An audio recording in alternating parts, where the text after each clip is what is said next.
Hello, hello. Hi, guys. I'm so excited. It's the end of the month. March has been nuts. I don't know about anybody else, but March has been absolutely terrible. So I have been looking forward to this. Same. Since last time. Since I saw your gorgeous faces last time. Welcome to the Morbidly Curious Book Club. For those who are new here, hi. My name is Patricia. Everybody calls me Patches, though, and I am the owner and host of the Morbidly Curious Book Club, where every month, at the end of the month, we discuss one nonfiction book. And this month we discussed quite an interesting book, which is Gory Details by Erika Engelhaupt. And this is an image I took from our Instagram. So, of course, I want to do some housekeeping things really quick. But again, welcome. Thank you so much for being here. And I wanted to give a quick shout out to all my guest hosts. Thank you guys again so much for your time. I appreciate it. And I'm so excited to hear what you thought about the book. I've got some amazing Morbidly Curious friends here with me today to discuss this. March has been a whole mess. Retweet, Kelsey. Thank you. Could not agree more. Yes. Thank you guys so much for being here. First, I want to give a shout out, first and foremost, to all of our Patreon members. I'm going to start doing this at the beginning of every meeting, and I just generated this list a day or so ago. So if you've joined since then, I apologize. I have not updated it. But quick shout out. Thank you guys so much for your support. We just had our meeting actually before this. So we do a Morbidly Curious Fiction Edition book club as well through the Patreon. And we just had our meeting of The Reformatory by Tana and Arif Do, which I think all of us need a good palate cleanser that is bugs and head transplants for some reason. I don't know. I feel like this is going to help. Also, is my microphone good? I didn't even check to see if I'm using the... Yes. I'm not even using the microphone. Sounds good. Well, that one better? Great. So... Okay, whatever. March, guys. I don't know. So a couple housekeeping things. Of course, we do have the Morbidly Curious BookBox subscription service, which you can find on our website. Let me pull that link for you guys. It's just at the top here, where you can get the book club picks sent right to your doorstep. And this month, of course, we were so gracious to get a book plate from the author. And of course, shout out to my friend Annalise for hooking us up with all the cool bookmarks that you get in the boxes and everything, and then the book club pick sticker. We love Annalise. And yeah, Erika so graciously sent us a little book plate that says "Stay Curious" by Erika Engelhaupt. Thank you so much for that. So if you guys would like to subscribe, that's at the top of the website there, and I think you're going to want to in May. I'm not going to tell you too much, but there are 2 books. So the book box comes with a hardcover each month. However, there are some releases that only came out on paperback. So for you to get your money's worth, we actually give you 2 books.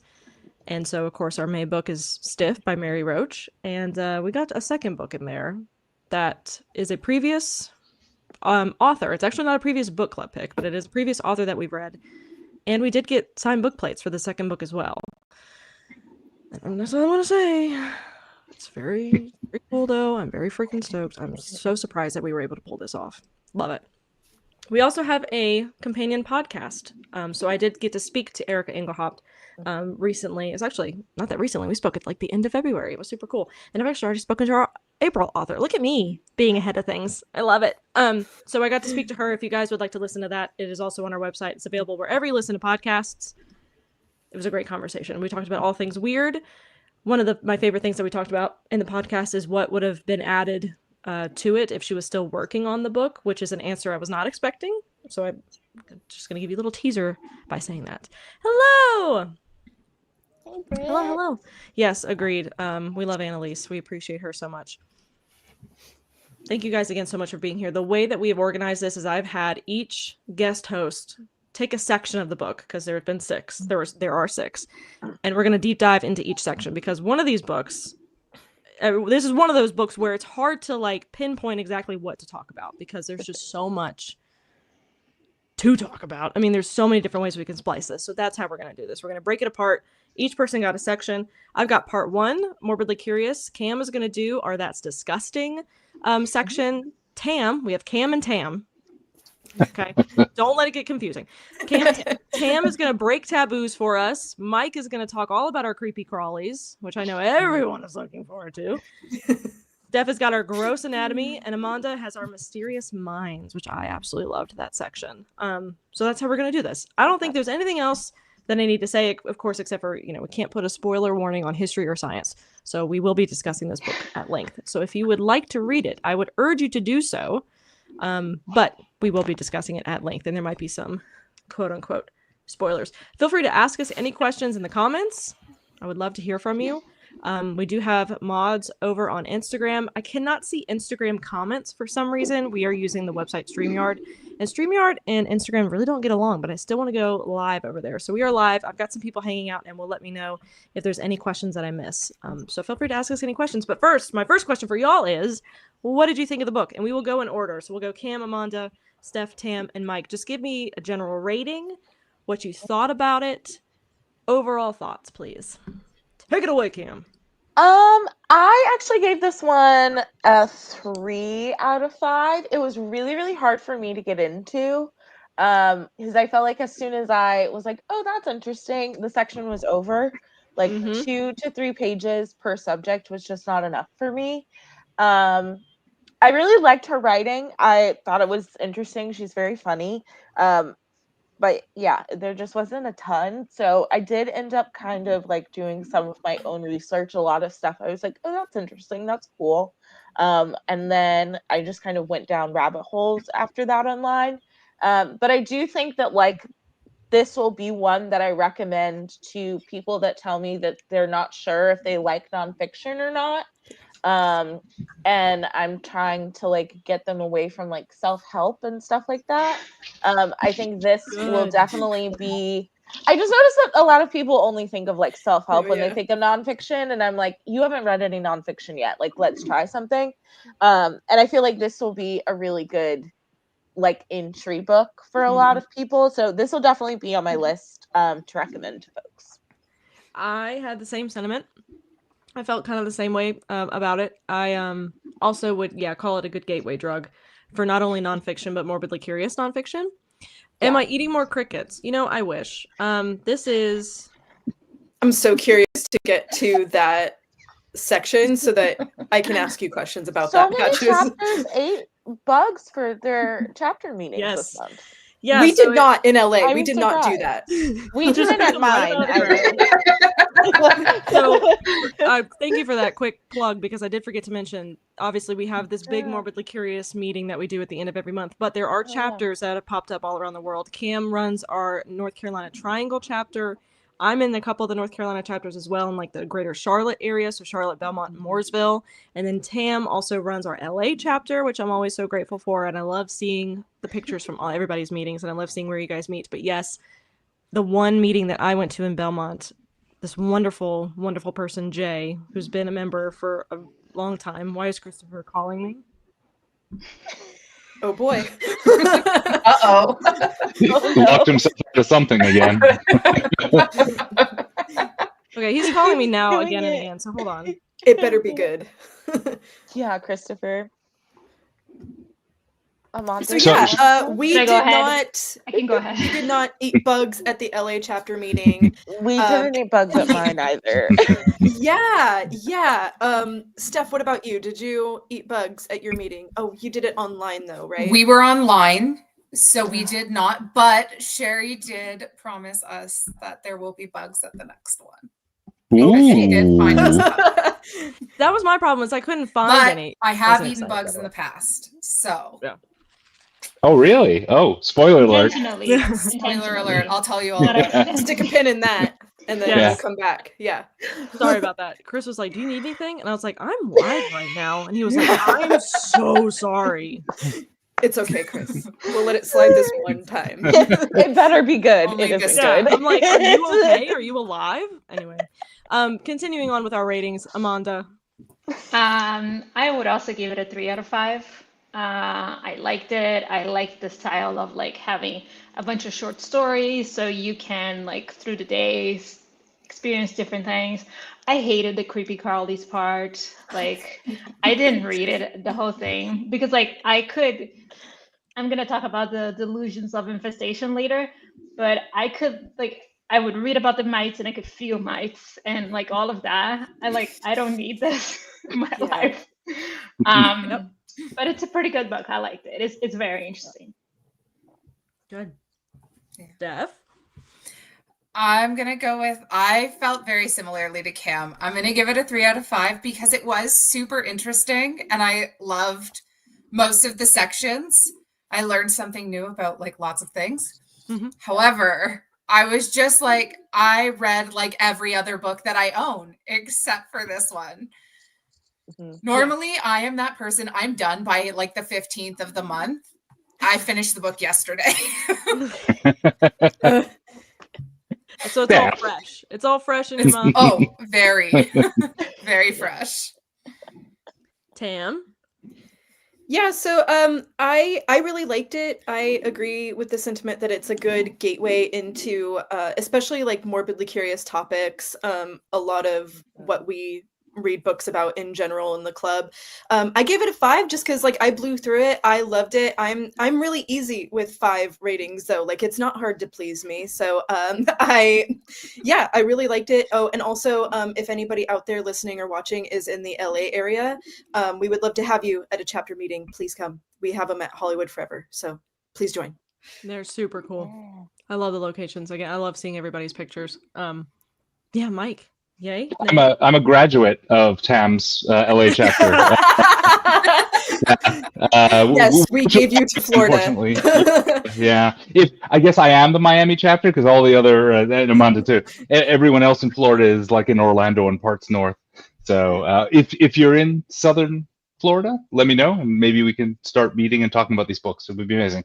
I frickin' love this book, and I am a little less easy to please than Tam maybe. But like going back for the past year, like books like this, I like the shorter, quick hits where I can just then rabbit hole on the internet for like 3 days about face mites or well, I didn't rabbit hole about that one, but like a whole bunch of the things that I like.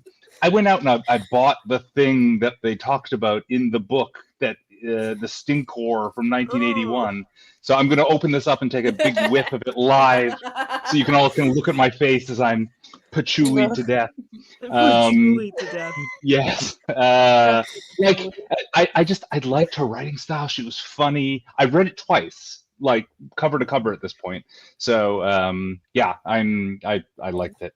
So those of you who really like the style, I think this is, if you don't want to get too deep, but then allow yourself to do some research, or even do what Amanda did and just like, oh shit, like I'm not going to read the creepy crawly section because it's just bloody awful. Just skip it, and then you can go to the other ones, which are really good. And there's no plot, like you're not going to miss anything. Yeah. So I think it's really good for that. And thank you for telling me about microphone settings. Yeah, let me know if anybody. I have it on to automatically adjust. But if somebody's too loud, let me know. I can. I'm a loud person, so sorry. No, you're good. Same. You're good. I'm also insanely soft-spoken. Even Christopher sometimes is when I try and talk to the Alexa, he's like, she can't hear you because you're talking to her on the level that a mouse would. And I'm like, listen, if you do anything above that, she will hear you though. Like, I know. Well, also, I'm not trying to be mean to the hockey puck. I can't. Everything to me has a soul, So I'm glad that we have a little bit of a divisive pick. I do like that. Not that there have been any. I haven't seen anything lower than a 2-star. You can be honest with me if you did not like it at all. I know people in the book club have not held back in the past, and I'm not saying that you are. But if you did not like it at all, we don't hold back here. 4 stars, 5 stars, 3 stars. Yeah, I was around a 3.5, 3.75. I really enjoyed it. I think it was a fascinating book, but very similar to how Cam felt. The end of each chapter, I just kind of wanted a little bit more, and it seemed like, especially, I've only had my Charlotte and Belmont chapters so far, but everybody has really enjoyed it. My Mooresville one is tomorrow, but especially the Belmont one, a lot of people actually really like the almost vignettes or the quick just chapters on these certain topics, and not necessarily a big old book that just bogged down at times where it focuses on like a whole book on the polygraph, or the whole book on the nutshell studies and stuff like that. People really liked just the quick snippets, which I do appreciate, but I guess I'm one of those people that I actually want the book that's maybe a little bit more bogged down and has the extensive history of things. So okay. Yes, love it. Carried it with me all month and didn't start it. I get that. Listen. Emotional support books are important. They are important, right. and I always have one in my bag. How often do I pick it up and read it when I'm out in public? Rare, unless it's completely gripping me. But So let's deep dive into some of the other questions that I had, and then we're going to go into the section by section here. Is there something interesting that somebody brought up that I added this question kind of last minute. You guys did see it, but it was something that what wasn't included in this book, because somebody was pointing out the fact that there weren't any chapters on like snakes and stuff like that, which I didn't put that together. And I guess it's maybe I'm the type of person that's not too bothered by snakes, so maybe that was just me. Was there something that wasn't included in this book that you really wish was? And we can go again in order if you like, or if there's somebody that has an idea right off the top of their head. Anything that you're like, I really would have liked to deep dive into the world of snakes instead of, or... No, thank you. No. Nora. I hope Nora's out in the chat somewhere. They're both like very anti-danger Don't noodles. listen, Nora. Don't listen to this part. Oh no. Sorry, Nora. No, I can't think of anything off the top of my head. But I do think it is interesting that like we didn't get more animal stuff besides like insects. There's Nora. Could not have heard about danger noodles. Yeah, that was actually I didn't put that together at all. So was there anything else, Cam, that you wanted but didn't get, or? No, I can't think of anything. They're all evil. I'm having pineapple on pizza, which I'm sure some people would completely disagree with. You're gonna start fights, Patches. You gotta be careful. I'm alright with that. After the month I had at this point, go for it. I don't care. You're like, duke it out in the comments. I don't care. Amanda, was there anything missing, do you think? I was happy it didn't have snakes. Yeah, I can't think about it. Nothing comes to mind. Yeah. Steph, Tam, anything? For me, it was honestly the line. So I'm going to give a little spoiler warning for the podcast. At one point, Erika was talking about like physical disgust versus moral disgust. Mm-hmm. Yeah. And for the moral disgust, I just want to deep dive into blood donation. Because if you want something that's touted as a really good thing, that everyone's like, this is a neutral, positive contribution to Net the world. positive, yeah. No, it's not. No, Really? it's not. Really? Yeah. Yes. Remind me to bring really. you on for the 9 pints conversation then. Yeah. Oh I'm yes, on that please one. do. Oh yeah. I built a whole website in my undergrad about Canada's tainted blood crisis, which America also had one. But so ours shocked. had a whole inquest and everything. And it actually, the tainted blood crisis in both the US and in Canada still influences criteria for blood donation today. Same with organ donations. I'm not gonna lie. I'm a little skeeved out by organ donation stuff. I am an organ donor. That's fair. I'm not. I'm skeeved out a little bit. So yeah, I'm not. know.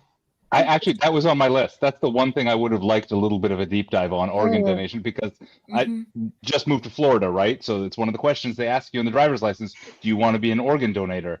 Yeah. And I always just have that gut check reaction.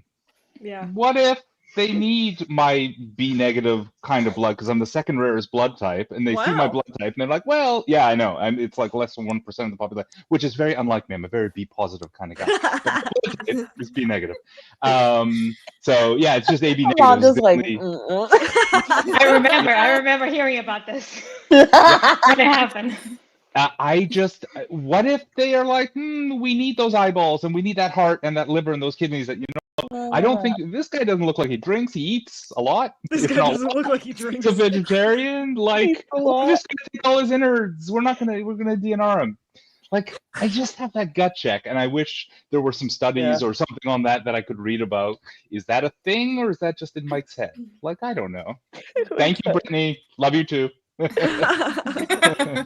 Yeah. I mean, I feel like there could have been.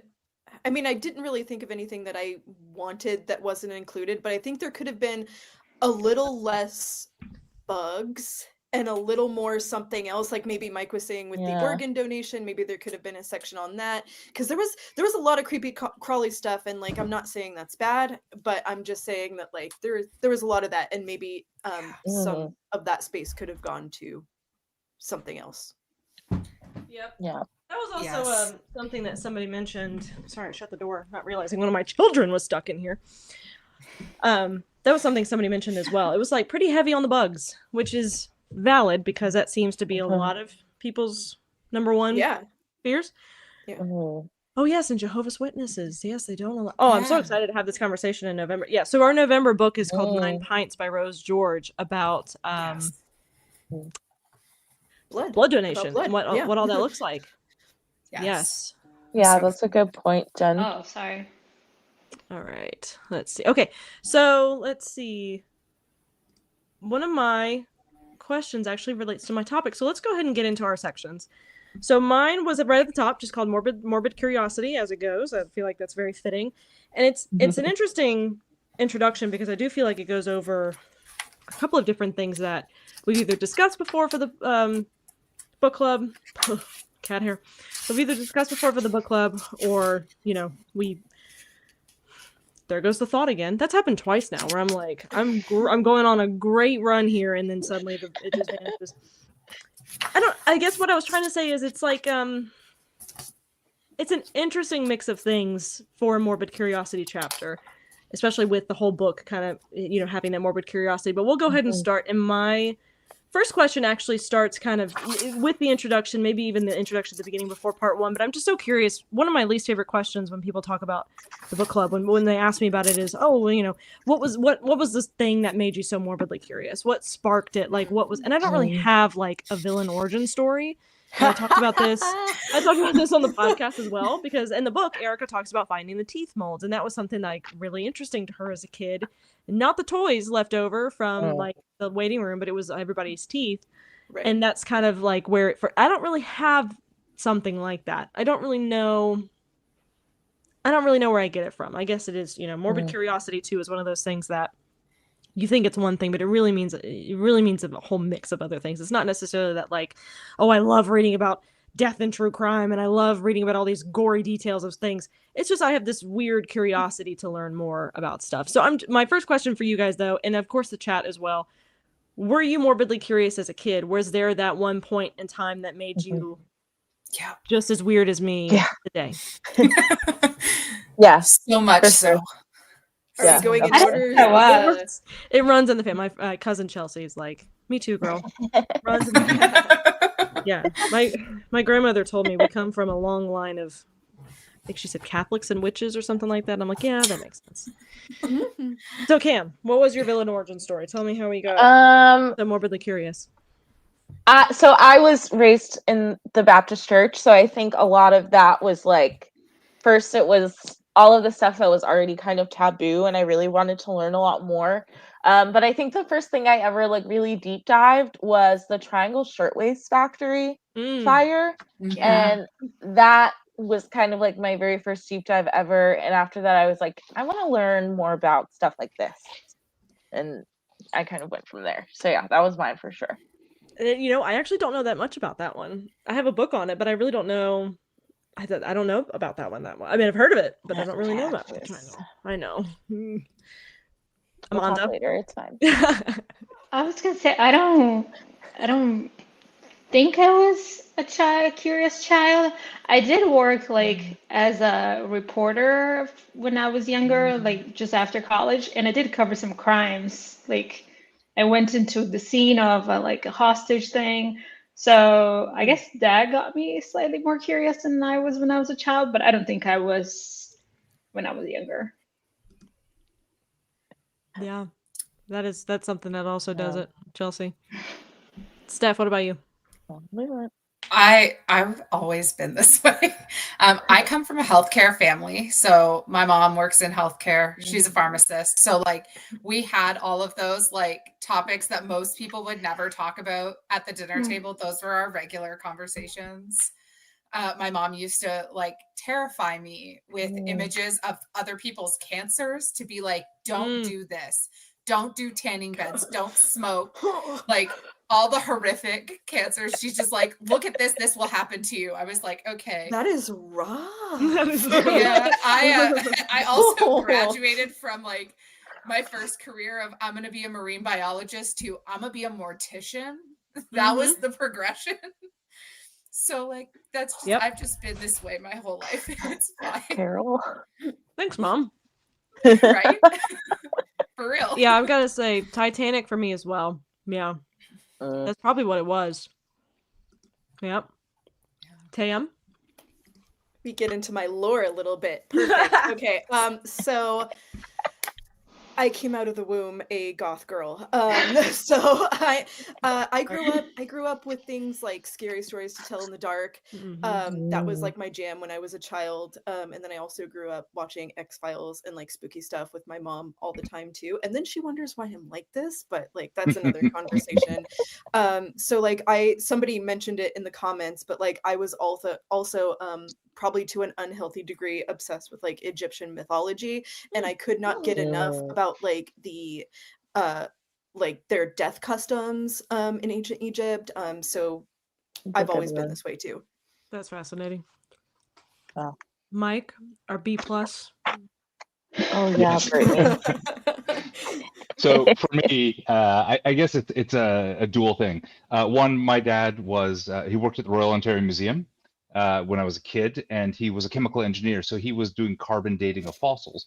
But he was an amateur like archaeologist and paleontologist anyway. So we would go out on digs, and mostly around the Toronto area, they were native Canadian digs, like from 500, 600, 700 years ago, and we would run into bones and skulls and stuff like that all the time. So yeah, I was holding skulls at the age of 7, so that's a little weird. But also, as I'm a little older than most of you in here, Dungeons and Dragons came out when I was young, like the first kind of editions were 76, 77, and I was playing Dungeons and Dragons from a very, very young age, like way too young to be playing it. But my brother and I would say, "Good night, Mom and Dad," and we'd like go into one of our rooms, turn off all the lights, close the doors, and put the sheets over us and play Dungeons and Dragons till 3 a.m. So learned a lot about and then had to research all these things, learned about weapons and things like that. Murder. Yeah, and murder and yes, and like ghosts and stuff like that from Dungeons and Dragons, because all those adventures, there were ghosts and undead. So I learned the difference between a lich and a revenant and a ghost and a ghast and all these undead things. What murder? I'm so sorry. I'm gonna have to control myself with the comments because I will just blurt stuff out. So I'm so murder, what murder? I love it. What murder? Okay, so everybody has a little bit of a villain origin story. Yes, it's coming back to me too. I feel like in the student, in the school curriculum, I guess, you do learn about certain parts of history like that. Yes, Pompeii and Holocaust Pompeii was big for mentioned, me and too. Titanic. Yeah, and so it's kind of ingrained in us, and it's something that I think more people should embrace, because I don't think people. Again, there's that stigma like of being morbidly curious and what exactly that means. And I think people have this idea that it means one, but I think everybody's a little morbidly curious to some extent, right? I mean, when there's an accident on the road, people are backed up on traffic the other way too, because they're looking, I have to cough so bad. While you're muted, just to talk about Pompeii for Alyssa, we were there last year. No and way. It's an amazing place to go visit. There's still like, it's not the actual bodies because the bodies were turned to like nothing, but you can still see like the plaster or whatever it is, casts of the bodies there. It's a cool place. Very cool place. Moving on to another section really quickly here. I'm only going to focus on 2 or 3. Who here has an animal that would eat them if they died in their home? Yeah. I don't think they. Yes, she would. Yeah. Tell me in the comments, chat. I would like them to eat me if they need to for sustenance. So that's my question. Would you be totally okay with that? Yeah. I would. Absolutely. Yeah. At that Only point, the best for my princess. would you know, at the same time too? Like, would that be one of those? Would that be one of I those? wouldn't care. It is sad though to learn that certain animals do it. Certain animals do it because they're panicked. They're like, "Oh, why isn't my human waking up?" While other people would, other cats would just kind of not care and be like, oh, food, eyeballs, yum. So I do want to give a couple shout outs. There's a couple things mentioned just in this first part alone that we have read books on, either for the book club or there's other stuff that I would like to suggest. So, of course, The World's Smallest Crime Scenes. That is 18 Tiny Deaths by Bruce Goldfarb, which I did a bonus archives episode of because we did read 18 Tiny Deaths by Bruce Goldfarb in 2020. It was actually March 2022, so it was, oh my God, 3 years ago now. Yep. Crazy. I'm like, oh, that's just last year. Yeah, right. So I did do a bonus archives podcast episode with him, if you'd like to listen to that. There's also a book that we have not read for the book club, but by the wonderful Caitlin Dowdy, called Will My Cat Eat My Eyeballs? And that is a fantastic book that explores kind of similar vein, a little bit smaller, focuses on kids' questions about death and, some of the things that they ask, one of them being, will my cat eat my eyeballs? And then, I can't remember what else. What is the other one? I know there's a couple more mentioned later on in the book, but yeah, I think that's going to probably be it for me because I want to give you guys an opportunity to go over your sections as well. If I think of something, I will let you know. But yeah, first section I thought was pretty good. I mean, I found probably That's Disgusting more fascinating. So I'm curious to hear what you have to bring and talk about, Cam, because I think cannibalism, and That's Taboo. We just read Cannibalism by Bill Shutt last September. Yeah. Yes. I think That's Disgusting might be my favorite section, actually. If I had to pick a section. Take it away, Cam. Okay, so I had a couple of things that were really interesting, but I just kind of picked two to kind of research a little bit more and tell you guys about. So the first one was maggot farming. That's where they feed the black soldier fly larvae low value food waste, and then feed the larvae to other animals, and then we eat the other animals. So I thought it was really interesting that China uses this method a lot for their aquatic animals like fish, frogs, and eels. I found that there's only one medical maggot supplier in the US that's used for like wound cleaning and debridement is really what it's used for. And then I found that there are 4 main products that come out of maggot farming, which I thought was interesting. So you can get mag oil, which is the refined maggot fat. And something noted that it was very tasty to animals. You can get mag meal, which is the dried, defatted maggots. So like after you get all the mag oil out of it. There's mag soil, which is like the fertilizer left behind after maggots have eaten and processed everything. And then you can also just get larvae like whole and dried, which they recommend is food for like birds and reptiles.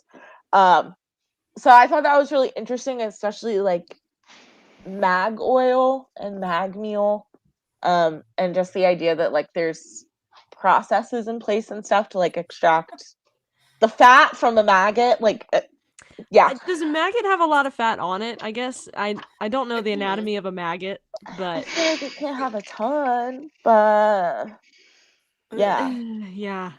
Yes. Yeah, exactly. Thousands and thousands of them. Yeah, I saw that there was like a really growing interest in them a lot. So but I don't think it's hit a point where there's like a lot of studies or regulation around maggots. And then the other one that I really liked was Fatbergs, which was the chapter Sewer Monsters. So I actually watched a few episodes of the show Sewer Divers, and you can watch it on Max. And it's one season, but it just follows different crews around the US, and they unclog sewers basically.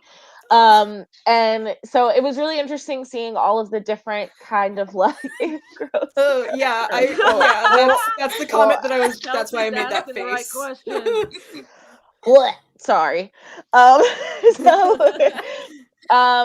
And they mentioned in the episode that I watched, which is episode 2, They mentioned the Whitechapel fatberg that she mentioned in this chapter. They said it actually took weeks to clear, and they used high-powered pressure washers to break fatbergs apart. And there's actually a part of it saved in a museum in England, a part of the fatberg. And the thing that I thought was really interesting was all of the different methods that they have to use to scope out fatbergs and all kinds of stuff. So they are able to use probes. They have like little sticks with probes at the end, but they also have rovers and drones that they can send down into the sewers to locate like the fatberg. So there's one guy who just like sits in a van and like has a joystick, and he's just like driving a rover around the sewer trying to figure it out. And then their suits are really, really high tech, actually. It's super duper heavy, and it takes like a 4-man crew plus the guy who's going down into the sewer. Communication is a really big thing. So they have all of these huge like cables and stuff. It kind of looks like the suit for like saturation diving, almost like underwater welders wear. And they have one part that is specifically just a pump because they can suffer something called suit squeeze from all of the pressure down in the sewer. It will cause their suit to like constrict around them, and they can suffer like bruising and all kinds of stuff. So they have to do that. Visibility is usually terrible, so a lot of times they're just going by like hand feel, which I thought was really interesting. They have gloves on, but a lot of times they're just kind of like they can't see anything. And then last, I found a bunch of common items that make up fatbergs. So if you're putting any of these down your drains or your toilet, I did post a picture. I can't share my screen, but I did post here. The link is in the chat if you guys want to see what this looks like. It's hilarious. I'm good. I'm all right. You're huge. I'm not clicking on that. You can't make me click on that. So common items are cleaning wipes, like Clorox wipes, cotton balls, any kind of sanitary product, so tampons, pads, panty liners. Condoms is a really big one. Diapers, baby wipes, paper towels, and cooking oil. So those are the things that commonly that oil really like binds it together, and stuff like the cleaning wipes and the baby wipes is like it's the perfect kind of filter for everything and kind of catches all of it and helps it hold together. So yeah, that's what I got. Looks like Amanda clicked on the photo. It's not that bad. It's not that. It looks like stalagmites, the one that falls. Hannah, apparently a lot of people were flushing condoms. One of the episodes I saw was in like Pennsylvania, and they had a clog that was backing up one woman's house, and the guy said that like all he could feel when he went down there, it was just like slimy, and it was lots of. He was like, I pulled out a condom for sure, like I have one, like so. It's not good. Yikes. Love it. Off to a great start. I love this. Yeah, That's Disgusting chapter was fascinating, especially the very fascinating chapter just I think called Past the Semen. Yeah, how blowflies can impact crime scenes, and it's made me rethink like everything I thought I knew. Yep. Nightmare situation. That's the one where they take blood and you can be found theoretically guilty for blood from one crime to another. Yeah. And also sniffing out sickness. I did not realize that was a thing, but that also makes sense. Fascinating. Ready. As soon as we want to talk about sniffing stuff, I've got things ready. That's that section, isn't it? They mentioned on like page 81 or something. Yes. It smells like a girlfriend of mine about 100 years ago. Imagine she's watching and she's like, what does that mean? I know. Rude. I wish we had the blowfly part was so fascinating, and I wish we had 4D so we could smell what Micah smelled.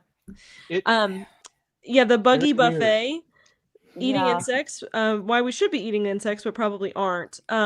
Yeah, crickets are delicious, especially when they are salt and vinegar flavored.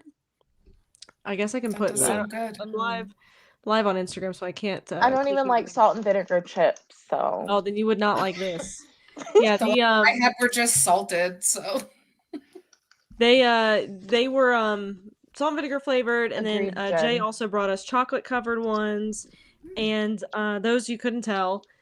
The crickets were great. The cicadas, I had to not think about it. Like Oh, the cicadas were pretty gnarly. But it, if you're not thinking about it, it just tastes like a potato chip or popcorn. I feel like I But would you only are be able thinking about it, like, or I would be. Yeah, I feel like I'd have to. to do it as like if it was one of those games where like my hands are covered and I can't see what it is and I'm trying to like choose between like popcorn and Yes. you just told me it's two different kinds of popcorn or something. Like I feel like I could do it then, but if you tell me what it is, I can't do it. Yeah. The texture can't was do like it. I mean, it truly was like popcorn. I mean, it Yeah. had like a bunch of bumps and ridges to it, and it just tasted. It was basically just. Why do I not think of popcorns as having bumps and ridges? You know what I mean, though? Like, it's got You the weird don't? textures, and also Yeah. the inside is like got the, like the kernel part of it too. Yeah. So I know now, what you mean. now next So time, what was your favorite insect that you ate? Though? Was there the any that you were like, meal- oh, that's not bad? the mealworms were not bad because they basically just disintegrated in your mouth. The chocolate covered crickets were no. just basically chocolate.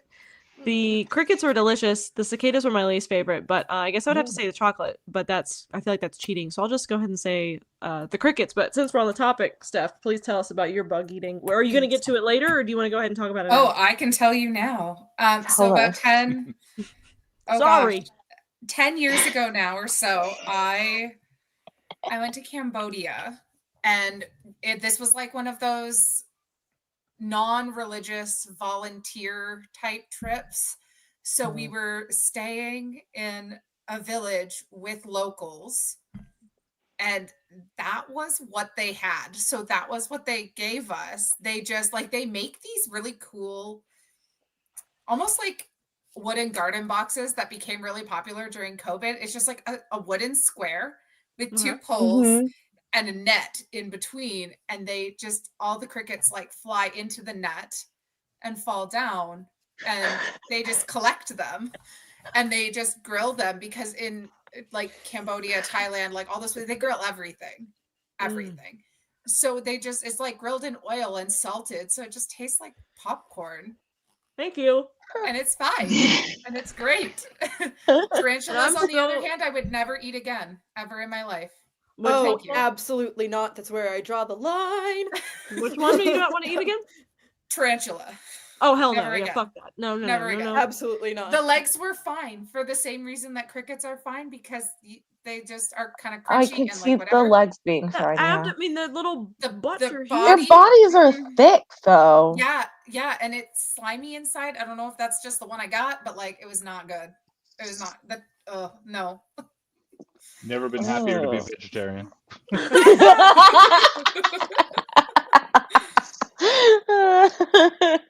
Yeah, that's where I drew the line. I was like, I will eat whatever else is in that bag. Probably I would. Tarantulas was where I draw the line. Ugh. Well, listen, romance books are out there ruining ice cream and pizza for you. So the Morbidly Curious Book Club is going to be the one to ruin popcorn for you. Okay. You're welcome. Listen, Nutella is my favorite, Amanda. I love. Maybe we can talk about it. All right. Thank you so much, Cam. I love that. And yes, go check out the Fatberg. It's hilarious looking. It's really not that gross. It's more so just funny that there's chunks of it in museums, y'all. Yeah. That is hilarious to me. Hey Cam, what was the name of that show you watched to research? Sewer divers. Sewer divers. Smells like money. Yeah. Yeah. Oh, we'll watch some of that just for kicks. Yeah. That sounds awesome. It's funny. How it is. Thank you. Please tell me how it goes. Yeah. So we're gonna jump down here. We're gonna go to Tam. Let's talk about breaking taboos. And this is also a time for me to tell everybody to read Cannibalism by Bill Shutt. It's one of my favorites that we've read for the book club. So good. And I love the Mine breaking too. taboos discussion. I love a discussion about morality. I love a discussion about this. So take it away, Cam. You said Cam. It's Tam. See, you know when I told It's y'all? right. It's right. It's fine. You know when I told y'all, I was like, make sure you don't get it mixed up. Yeah, and then That you was actually got for it me. mixed up. It's fine. It's That's fine. actually for me. Tam, So- glitch cool, please. Yes. So I know that Patches, you want to get to this later in more detail, and I can't wait for that. So I'm gonna give you guys the basics of my favorite topic in this section, which was head transplants. So it all started because this man from Russia, I'm gonna probably mess up his name, so bear with me. Valery Spiridonov has a rare degenerative motor neuron disorder called Werdning-Hoffmann disease. Did my best with that. And it slowly was killing him. So Italian surgeon Sergio Canavero proposed a head transplant to save him. So it would basically be Spiridonov's head on somebody else's body. And I love the philosophical questions that come up from something like this. It's like extending human life, but at like what cost, because like he's dying, he's got this terrible, probably horribly, horrifically painful disease, and I can't imagine what that's like. So I get that he wanted to do that, but so long had passed, and the guy that was sick ended up getting married and having children. He was like, I don't want to do that anymore because I don't want to possibly die, which like can't blame him, so I loved that. And I was actually so my sci-fi little heart loved the fact that apparently this has been like, that type of research has been going on for like since 1908. I think the first one was done, and that's absolutely insane. And somebody also successfully made like a two-headed dog, and like a lot of it was experimentation on animals, which is terrible. And that's crazy. And then so I definitely wanted to plug Bill Shutt as well for the cannibalism section. If you read that book, the section in Gory Details about cannibalism was nothing new, but it was still fun to read and go through. Well, she references him, which I appreciate. Yeah. Hey.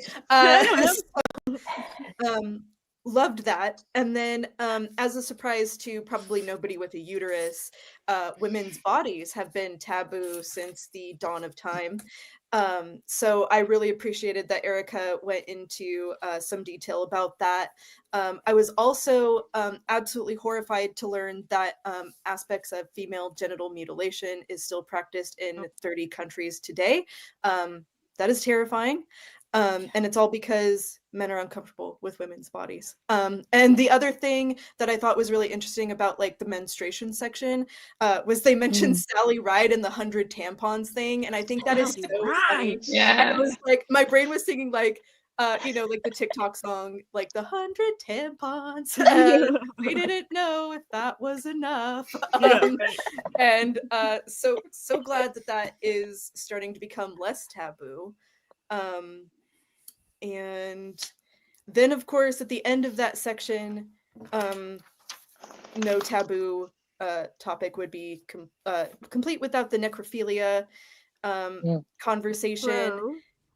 Necrophilia, and crows are one of my favorite animals. So I was really interested to know that like they will just partake in necrophilia, and apparently, according to the book, frogs, lizards, and primates, among other species, do as well. So that was interesting to learn about. And then, of course, there was a guy, of course, in 1926 mentioned in the book as well.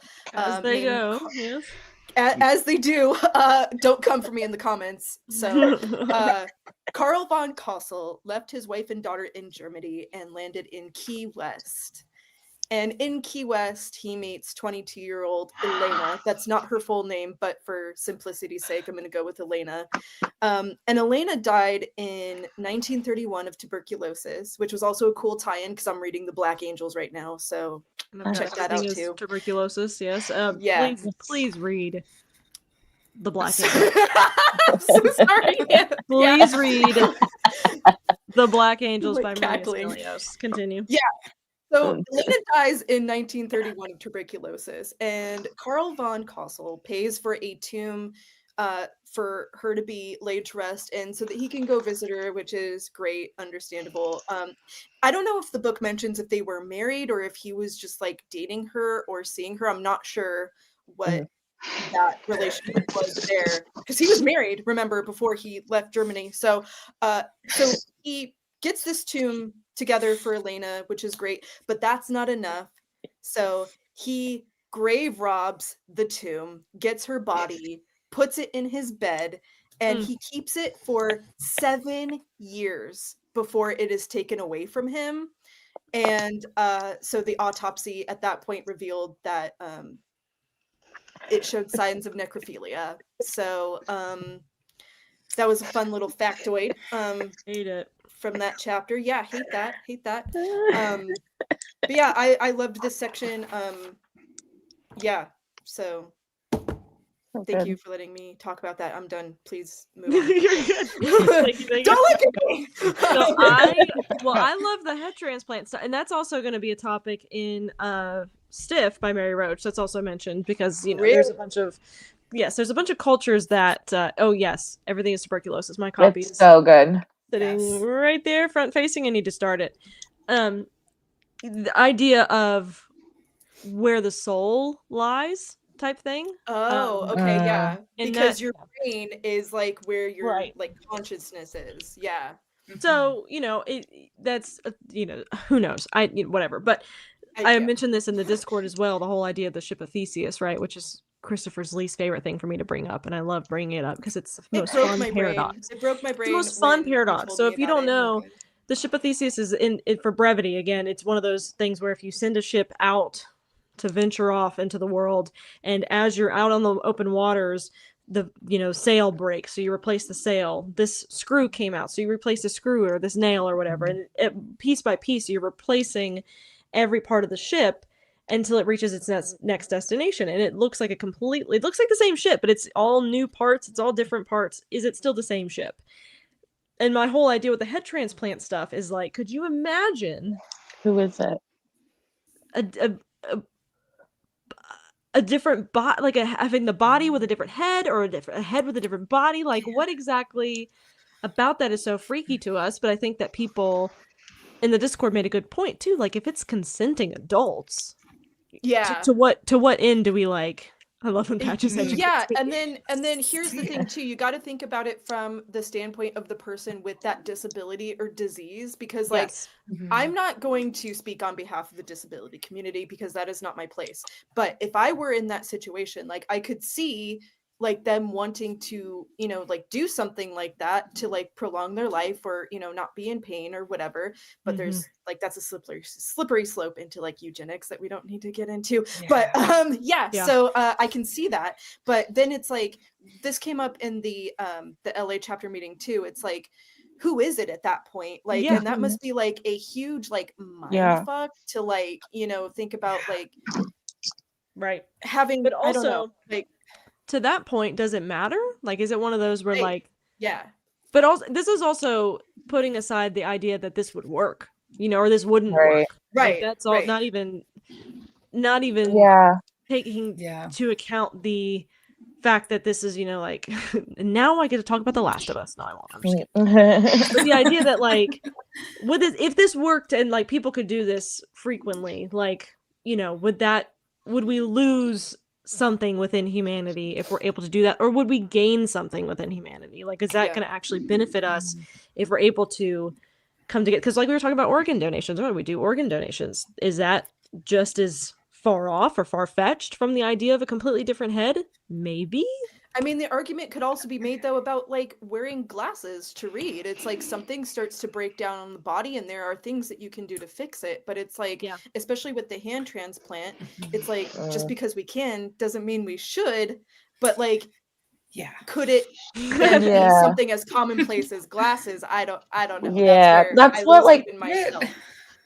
That's what came up in my chapter too. Is like, to what end? Like, even if we could, like, if you're doing it to prolong your life, what happens when your second body has to die? Like, what happens when the other body gets cancer, or something happens to that one that you still can't control. Like you transferred heads, you transferred like bodies or whatever, but you still haven't solved the issue of Right, like, are you immortality. gonna keep transferring bodies? Right, like, like, is it you just transfer once and then you get a couple extra years, and then like at what point is it just like we're not immortal, and this is gonna break down at some point, like no matter how many times theoretically you could possibly switch, like Go ahead, There's Steph. I could tell It Steph also is like Oh, on the sorry, Steph. it precipice comes of- down to, so there's this interesting thing, there's this interesting drama in the research community that's mostly related to organ transplants,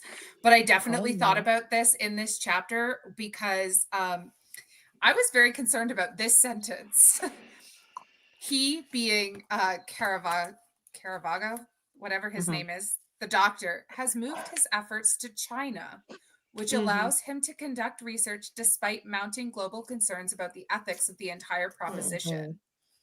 And it's still happening. China That's what they're still doing. is in some deep shit right now, though, with organ transplant ethics. Are they?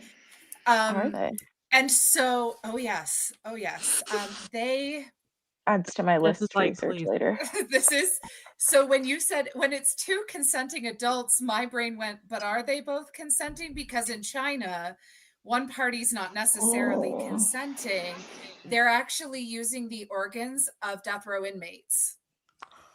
Yeah. And it's gotten to the point where prominent medical journals in the US, Canada, and the UK have prohibited publication of research from China because they cannot verify that the transplants have been to consenting parties. And so I was like, he went where? He's doing what? Is he doing this too now? Like, are we just, oh God. As soon as you go to a place where like you have more leeway, it's a red flag. Right? Also, sorry, actually, Mike, Mike, you froze right as you started talking, so I didn't realize that you needed to say something. So I apologize on that. Go ahead. I was just waiting for Steph. No, it's all good. Tell me. I was just going to bring up the silliness of the show Severance. There is a running fan theory on the show Severance that the ultimate goal of the big faceless corporation is to be able to blank out a human and put the personality of any other person on a blank human. That's the whole idea of Severance: is you remove a personality, create a body with a blank mind, and you can just keep loading the person, the rich person, of course, the rich white male person, on whatever body infinitely. And again, just fan theory. No one's sure if that's the ultimate goal, but I need to watch. It's also giving out cold a little bit. Yeah. It's so, I mean, it's fascinating to me too, and I think it also says a lot about the disabled, just being disabled in general, because there's of course a spectrum, right, of glasses all the way to and it's almost perpetuating this sense of brokenness, and that's thank you. That put a better that's what I was trying to say. No, that's I wanted to touch on that, but of course I'm also not I'm not disabled to that extent. I guess of course I do have. Nobody's broken, and nobody should feel less than because of their disability. I just want to make that clear. So that's why like these topics get really dicey at a certain point. Right. It's also wild too when you think about like who's involved. I put a little note here where they mentioned Ray Kurzweil as somebody who works in this. He's a futurist, but he also develops technology for disabled people. Particularly, one of his biggest things is Kurzweil 3000, which is a text-to-speech software. I use it every day of my life. And I was like, why are you working on this? And then also doing that.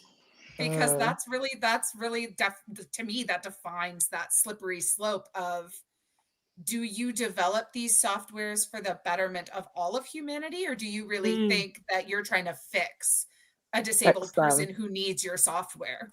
Also, why is it so expensive? Right. That's decided by someone else, probably. But Yeah. I've met Ray Kurzweil. I've been at a couple of conferences he's spoken at, and I've shaken his hand. wow. Very interesting cat. Yeah, very I interesting bet. guy. Yeah. Well, He prima facie is doing it for the betterment of mankind. Who knows what happens, behind the scenes? But yeah, Steph, have you got anything? Yes. I will. Put in the Discord or something. We'll figure it I out. was gonna say I'll throw it in the Discord or something, because I got all the. Oh, I get all Steph, the you have tea. Yeah. I do.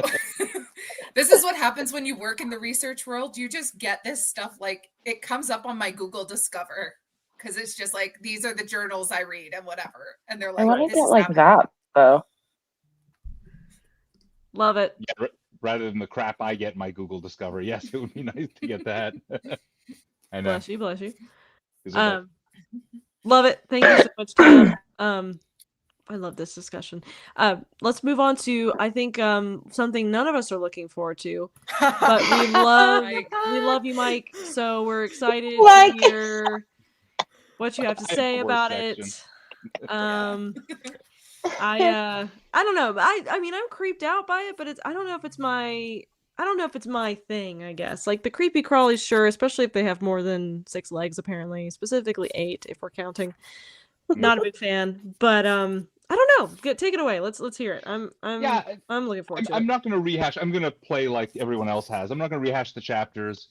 I have one comment. Just fuck eyeworms. Enough said. Like, I don't want to talk about eyeworms. I don't want to talk face mites. I don't really want to talk about either. So we're just going to leave those aside a little bit. Oh yeah, and I made a note. The thing that swims up your penis in rivers. Yeah, we're not going to talk about that either. I guess your urethra, if I don't think Not it really a fan. cares. Yeah, not a fan of any of that. So we're gonna leave that. Yeah. So like I put some sort of questions out that I'm gonna ask the group and then give my stories. What was the creepiest like bug encounter you've had, and why precisely did it stand out? And I'll tell mine, and then I'll sort of leave it open to the group if they want to. Anyone on the call wants to talk about. I've had 2. I had a fly into my ear when I was 7 or 8 years old, and it would not come out. And no matter, like, you can only get so much in there with a finger. And if you've ever had it happen, it's maddening, because a fly, buzzing would, but when it's in your ear, it's horrifically loud. It's all you can hear. And I was 8, and I was like crying. And we were out by the pool, so I tried to dive in the pool to see if it would come out. Wouldn't come out. My dad got tweezers and got him out of me. But it was awful. Yeah, it's one of those defining moments that I can still vividly remember the feeling from 206 years ago. In there. Yeah, no. I wish Christina were around. If Christina's in the thing, she would be making fun of me for my age, god. I do have one. Yeah. The other thing was, and this is a slightly gross story too, so apologies in advance. I went to Jamaica as a kid. I think I was 13 or 14. Bopped around the beach in Montego Bay, as one does, and came home, and my big toe got infected with something. And they're like, you just stepped on something, and it's like infected. So, I put cold compress, hot compresses, took, what do you call it? Magic juice, Neosporin on my toe. Not pee. I'll tell you what it isn't. Not pee. Not pee. No. No. Don't. We can talk about jellyfish stings too, because I was talking in the Discord about that, and when I was 3, Oh my god, yes, I got stung. Yeah, yeah, that was not good. Anyway, I went finally to the doctor because my big toe was like this big, and my mom. I'm 13, right? So I have to have a parent in there, and the doctor's like, we got to lance it. Like, it's a boil, it's a something. I don't know what it is. So cuts it open. And then the doctor goes, I'm listening. That's all I need Oh to no, hear. that's Like, never good. Oh no. what is, no. what is, that's interesting. He's like, I'm going to need another nurse in here. So suddenly there are 3 no. medical professionals in here.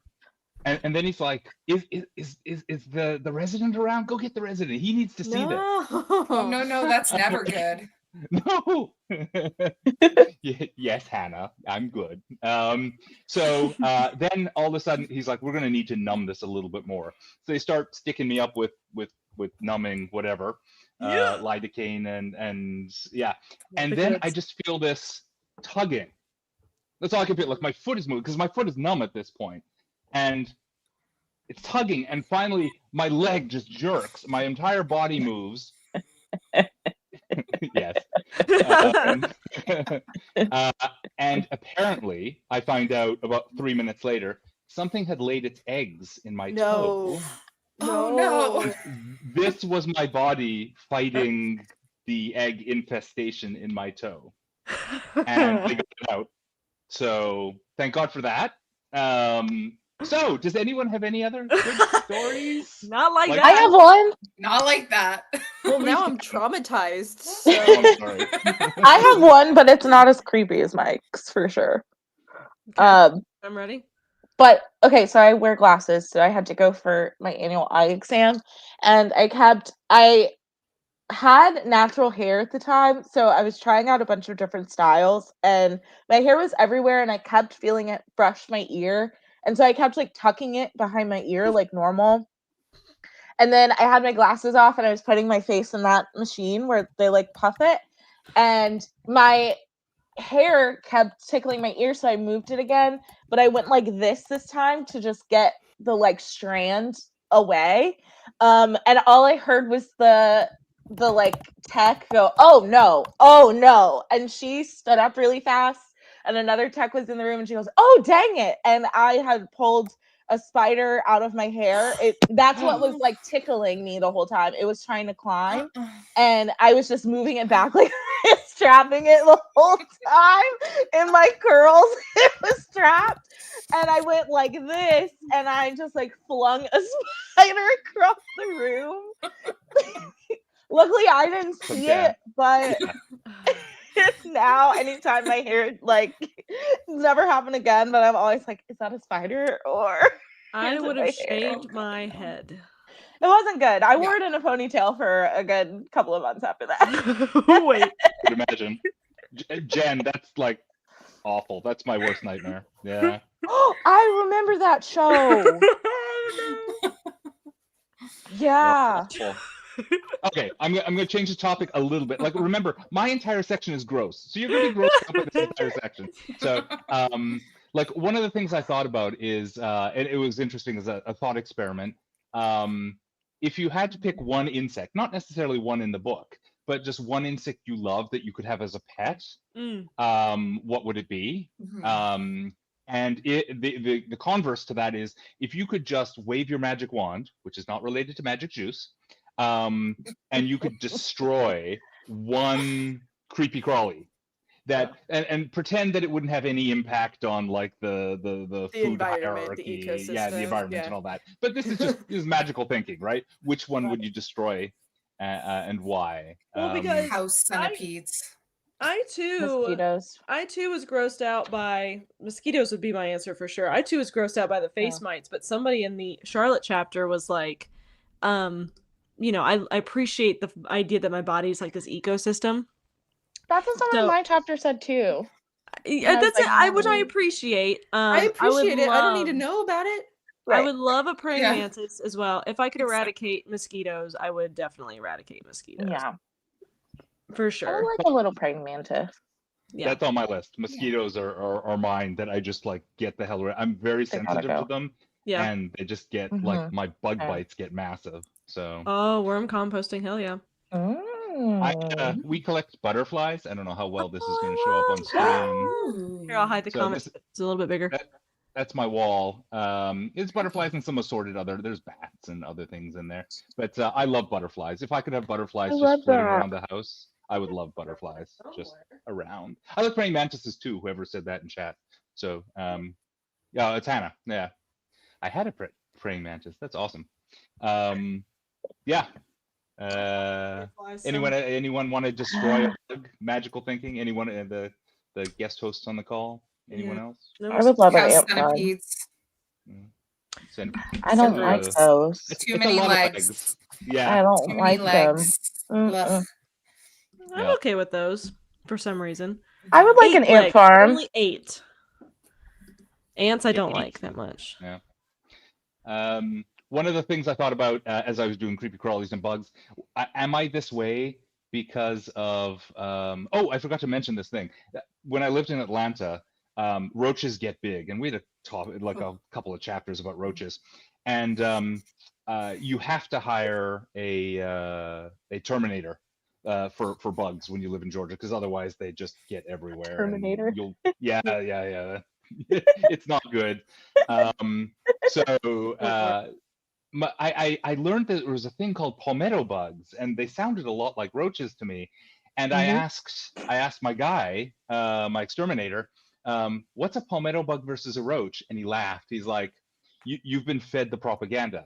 So the rule of what a palmetto bug is versus a roach: if your house is worth more than $500,000, it's a palmetto bug. If your house is worth less than $500,000, it's a roach. It's exactly the same bug. Yeah, that's about it. Yes, That's that true. is the difference.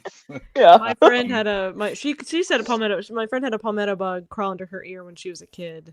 Absolutely not. Absolutely not. I cannot do tarantulas.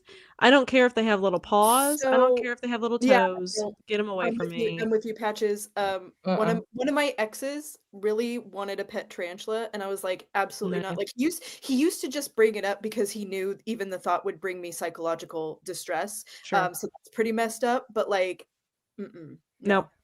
Nope. I don't think jumping spiders sound cute. I'm sorry. I wish. No. They're cute on TikTok. Right. Yeah, They're cute as on long as they're TikTok. far away from you. Yeah. Right, exactly. Yeah, far away from me. Through the screen. Yeah. Nope.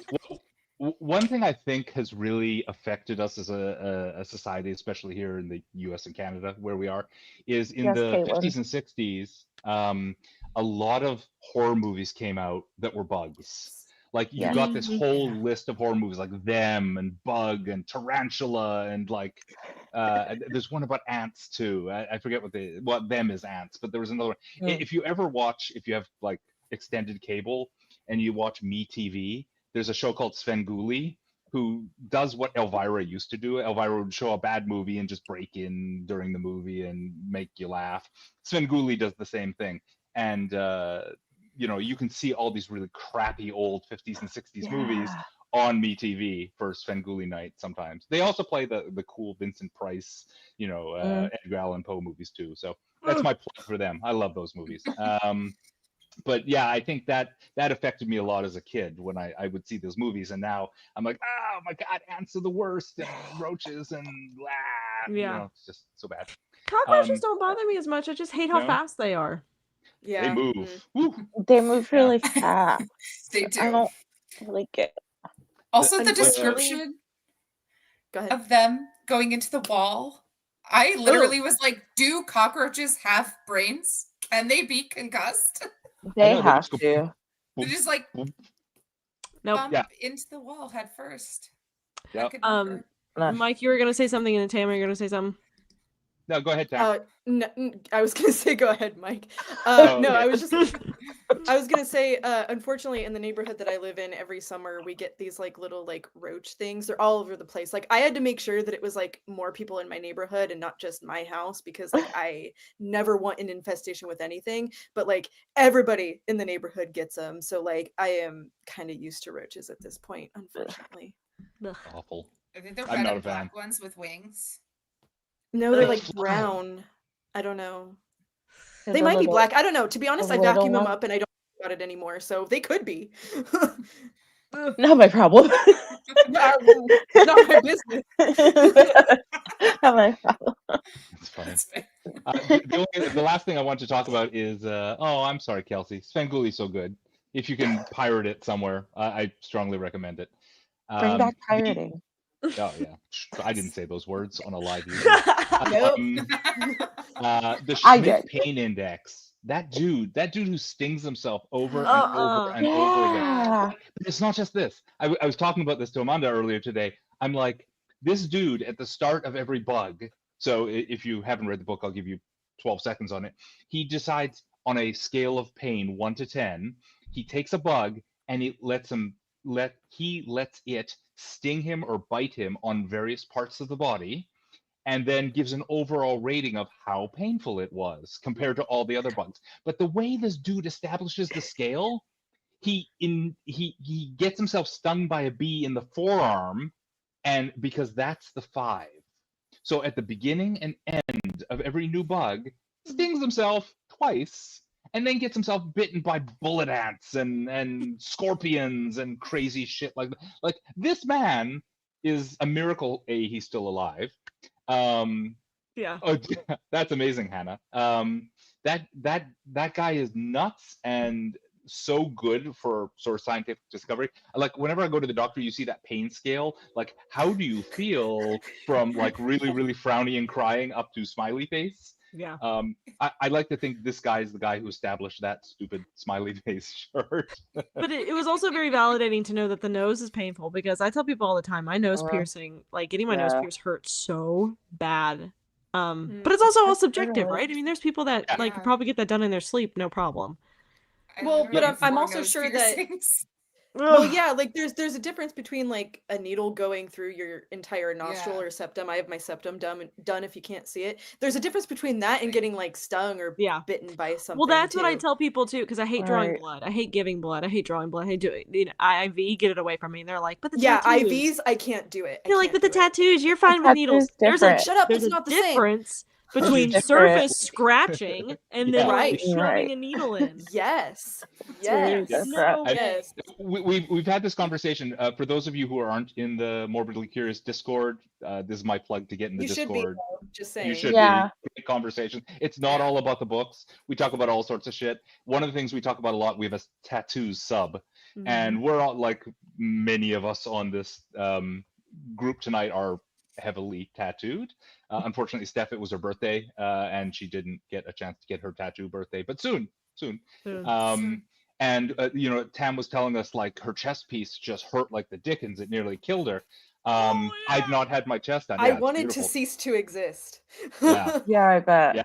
And like for me, I started my tattoos late, as I said in the Discord. So like I don't know what it was like getting tattooed in my teens or 20s. But at this point, like I'm getting tattooed in places where my artist is like, "Oh, it's fine, you'll be fine," and I'm like, Yeah. I am such My a baby calf, now. you I know? got Yeah. I got my first tattoo when I was 18 years old. So like I started when I was 18, and then so like into my early 20s, I was like, I don't know why people say that it hurts. Like, this is stupid, you know? And then Right. I got into my 30s, and now I'm like, ooh. Everything hurts. They definitely hurts. hurt more now. Yeah. They did Just- before. I Yeah. do want to My point out, research into perspective. first of all, I love that the entire time Mike was speaking, Amanda's face was just like, Poor Amanda. Yeah. Just like, and this I is so don't think it gross. was Mike. I think it was the topic. But I Yeah. also love the chapters. Okay, these are so funny. There's one called I've Got You Under My Skin and the Creepy Crawlies, and then the subtitle is What to Do When an Insect Invades.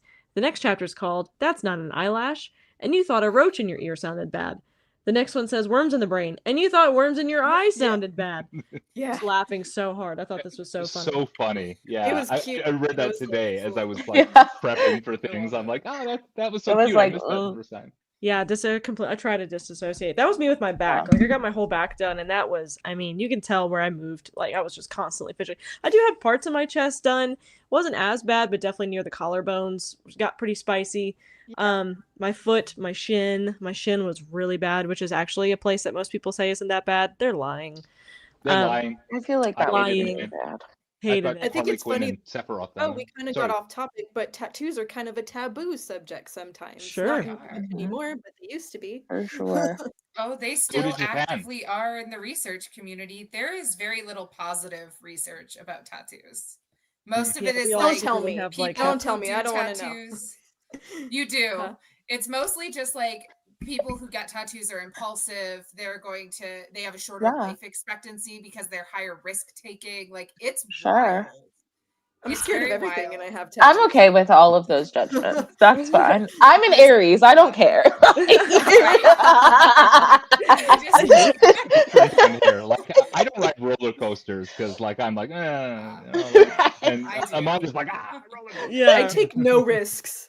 No. None. Yeah. I'm really So- risk averse most times. I don't know the last time I comfortably made like a decision. Like I'm not very impulsive. Some tattoos were impulsive decisions, sure, but at least I knew what I was doing. At least I knew what I was getting Yeah. into. It wasn't like it was my first tattoo. Some of them, yeah, they're not. I probably should not have done it, but whatever, it's fine. Love that. Love it. Thank you so much, Mike. We made it past, guys. We did it. We did it. We did it! Yay! Yay. Did it. Please tell us Look at that. everything you know about gross anatomy, Steph. Let's get into our it. gross anatomy chapter. First of all, this whole section was pretty great. But like everyone else, I have a couple of sections that I liked the best. So for the opener, we're going to talk about poop. You want to talk about poop? Because- Yeah, let's do Yeah, it. we are. Yeah, we are. Because I love that, Jen. fecal transplants are actually really interesting. Mhm. Yes. Before we go there, though, I will also just PSA from the author to all of us: don't put Q-tips in your ears. I do Okay. do that, but don't do that because I do it every I day. do it. I love it. Yeah. I love it Same. so much. And I will continue to do it. Yeah, Right. so The sorry. insides right? of my ears itch. I need a Q-tip. Right? I'm sorry. So I had this thought that I put in the margins of the earwax section, and I really think that a big part of our obsession with putting Q-tips in our ears and cleaning out our earwax has to do with how often we wear headphones. Oh, Huh. Because if you wear earbuds and then you take them out and you see that they're gross, you're like, Yeah, I'm ew, gonna clean my ears. I'm going to clean my earbuds and then I'm going to clean my ears. Right. And like, it's not such a thing nowadays because everybody has like wireless headphones or AirPods and you can like cast it or like send it to somebody else. Like you can use your own AirPods with somebody else's phone at the same time to share. But like back in the day, we used to share earbuds. We used to be like, oh my God, Yeah. listen to this thing. Uh-huh. And there'd be like two people and it's just no, gross. Like, Yeah. So yeah, there dumb. was a for me. video. There was a video on TikTok forever ago. Somebody talking about how the bacteria in your ear, something about bacteria, wearing headphones and bacteria. It like, I mean, the numbers are just way higher for you because it's, I guess, enclosed. I don't know. I listen Yeah. after a shower though. I'd be in there just like I can't. It took everything not. I had to stop doing that, but somehow I did. No way. I wish. you're the only one. We have one of those things that you stick in your ear and it's lit and connects to your phone. Yeah, so you we can did one of see those. the earwax and scoop it Ooh. out. Briefly, Ooh. I thought about doing that live on this. Very briefly. Thank you But for Mike for does not. have some very I know. interesting earwax. You know what's crazy? I bought it for Christopher. I bought it for Christopher for Christmas a couple of years ago because Christopher has worked on construction sites. I was expecting his ears to be disgusting. No, nay. His were super clean. Guess who had the disgusting ears? Was it you? It was me, and it was embarrassing. Yes, you could pry the Q-tips out of my cold, dead hand. Right. Exactly. All right, I love it. But yes, I also, this whole section was so good. But the fecal was transplant section, like that chapter, it blows my mind that we have. So, first of all, I will preface with I work in healthcare, and therefore I'm very familiar with many of the antibiotic resistant things that you pick up in a hospital, like C. diff. And if you've ever had C. diff, known someone with C. diff, treated someone with C. diff, it's awful. And we have this thing that is 80 80 to 95% effective, and we don't use it Wow. at all because it's gross, because it's literally poop. And it's like, and it's interesting It works, because of though. why. It's interesting because of why it works. Because when you look at, especially with C. diff, it comes down to the way that you recover from C. diff is the good bacteria that lives in your gut, which is why you can't treat it with antibiotics, because antibiotics, just like Kill the gut chemo, bacteria, kill everything. You can't target only the bad bacteria, so it kills everything. So you're just getting rid of everything you need to get better. Yeah. Whereas with a fecal transplant, what you're doing is you're overwhelming your gut microbiome with the good bacteria, and it chokes out the bad bacteria because the bad bacteria can't get the resources it needs to like replicate and everything. So you no longer have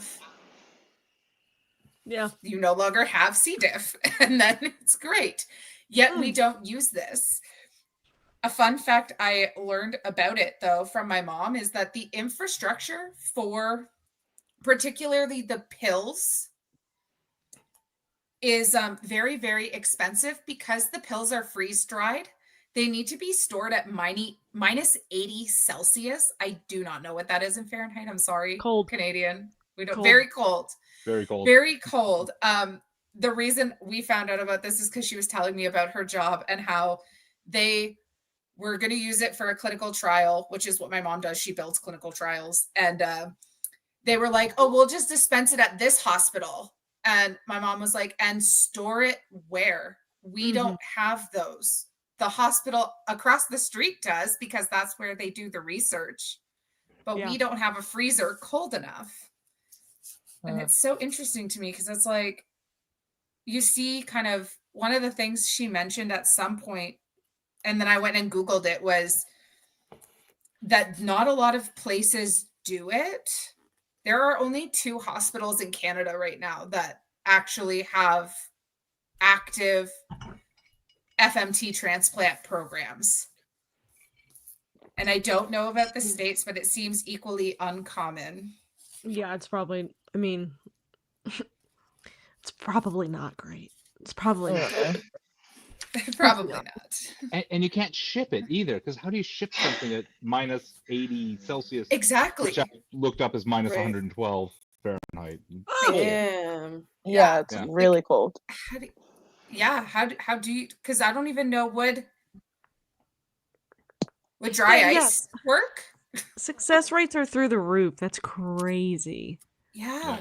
You'd probably, And I wonder nobody if you'd knows have about to use it. like liquid nitrogen or anything. Yeah, like, Keep it cold. does that I even also keep it? Googled the cost Oh of my one of God. these transplants in the much? States. Out of the Mayo Clinic, they are $1,700.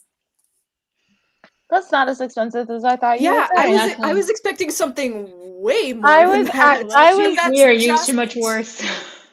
That's just for the transplant itself. That's not for any other. I extra things. still thought you were gonna Yeah, say a lot. I mean, an ambulance ride is like $500. Right, Like, right. I thought you were gonna say a lot more than that for the surgery. Guys, my Canada is You know, showing an that's a ambulance bad ride is sign. $45 maximum. Yeah, it's That's crazy a bad here. sign that we're like, that's not that bad. I was Yeah. expecting I know. I like we were all kind of like, oh, oh, that's it. all right. I can finance that. That's easy. Like, you pay more to have a baby around here. Goodness. Oh yeah. Well, I mean, once you count that's just the actual poop pills. So once you factor in the fact that if you're gonna do the colonoscopy route, they're gonna put you to sleep, so you're gonna need to pay for the anesthetics, for the operating room, for like all those things, whatever all that costs. Because I don't know. It's probably a lot. Probably a lot. exorbitant. Probably. Yeah. Yeah. Ugh. But actually, it's less expensive than the course of antibiotics they normally give you for C. diff, which is $3,200. Ooh. Wow. Yeah, see, exactly. So like we're not Kim's like, yeah. Yeah, we're that just makes not sense. using the best stuff. We're not prioritizing this, mostly because it's not approved by the FDA. Which is crazy. Except for last resorts. Imagine actually your don't- last resort being a poop pill. Right. That would, even if it's in like, you know, like the little like plastic little like caplets, I'm not sure if I could It's get the my same- brain around it just like the bugs. It's the same thing as the bugs. That's what I was gonna say. As long as you Yeah. don't think about it, this Yeah. is just gonna make you better. You just have to tell me it's an antibiotic. You can't tell me what it is. Well, I mean, you're also going to have to take 30 pills in an hour. So It's a there's lot. that. Yeah, like it's a That's lot. a lot. That's a yeah. lot of poop. my body would reject that. I hate Yeah. taking just my like 6 vitamins in the morning. Can I swallow it down with Sprite? If I'm allowed to have Sprite with it, I can make it. I don't see why not. Okay. Make me a That poop gives a new smoothie. Vanilla Listen, that's how milkshake. they made the at-home one sounds. A chocolate milkshake. Right. Yeah. Yikes. I mean, she does say that to do it at home, which you shouldn't. She does not recommend that. All it takes is a blender, an enema kit, and someone with whom you're really comfortable. All it takes. That's all. That's all. All it takes. me and Sprite forever, yeah. I don't know if I have a best friend like that. Right. You I have to don't think be- I do. I definitely don't. This is like sucking the poison out Who of a said they snake do? bite. Who said they Yeah. do have a best friend that's that close? Mm-mm. I thought I heard Christopher. somebody's. Oh, okay. Christopher. And make Christopher. I thought I I heard could one of call- y'all say I do. No, I said I definitely No, don't. I I definitely could- don't. Yeah, I definitely don't either. I could call my mom, I guess, but I wouldn't let my mom do it. Even still. I have a horror story with a Diva Cup incident, and Oh dear. my mom almost had to help me, and I was like, "No, I'll figure it out. Don't come anywhere near me." See, like, I wouldn't mind the Diva Cup stuff for like my best friend, but like the fecal transplant, that's it. That's Right. a different level. that's yeah. the line. You Yeah. draw the line at one hole, not the other. I see where the line is. Okay. Tam, you do have a friend, and that friend is Hannah. Hannah would happily help you out. It's I love gonna be a it. chapter activity. Yeah, there you go.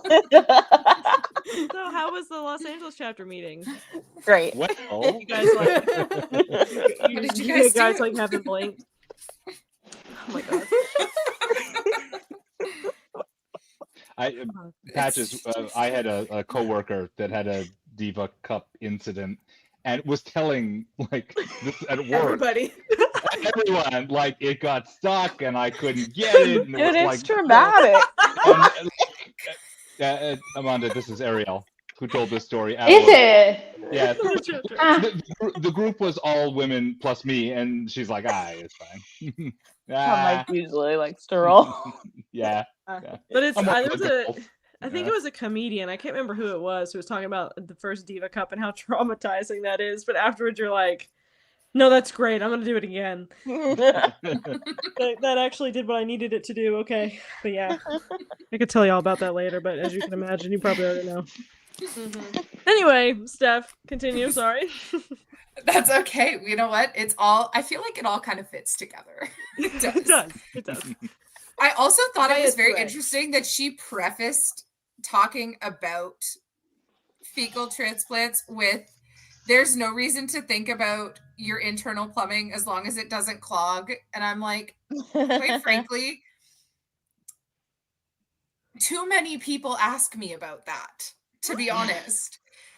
So for context, I have celiac disease, and the number of people who are like, so like what happens then? And I'm like, I'm not going to share. I'm not. Like, Steph, I have a No. question. Oh shit. Steph, I'm Mike, just giving you this piece of bread, and we'll do follow-ups every no hour. thanks. No bread. Though, FMT crazy what people transplants are are comfortable being asking. tested, right? It is. Yeah, And sorry. the fecal transplants are being tested on whether or not they can help with celiac disease, specifically with the intestinal damage that happens when you eat gluten, because it's an autoimmune disease. And it just like, you have like these little, the only way that they've ever been described to me is like finger like things in your intestine that like absorb the nutrients. That's how a doctor explained it to me. Okay, I am not a doctor. Thanks, doc. That really doesn't help me at all. And I know it made me very uncomfortable too. I was like, ew.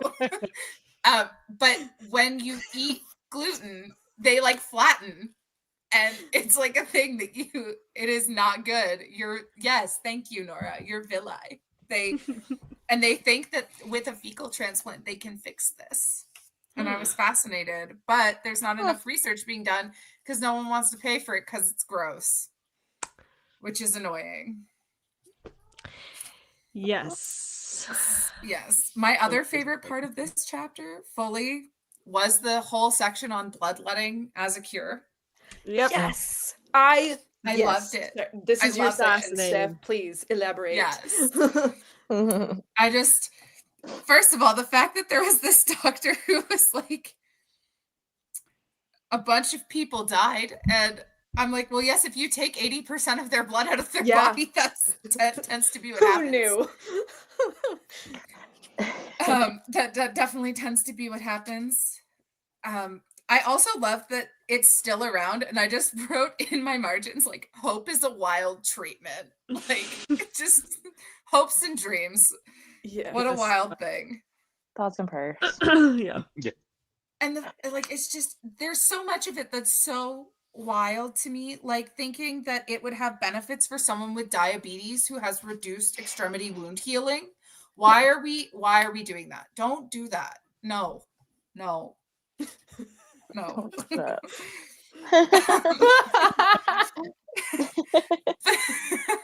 I really think the staying part though of bloodletting really was like this part where she writes, it's so amazing to realize that so many people could be wrong for so long, believing they were healing people, even as so many people died. And I was like, well, dying was a lot more commonplace back in the day. You could say that for a lot of things, to be honest. Victorians?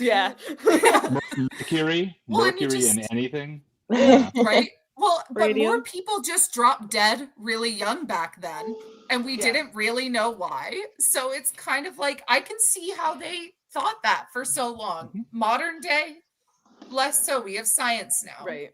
Yeah. But it's we do still use it.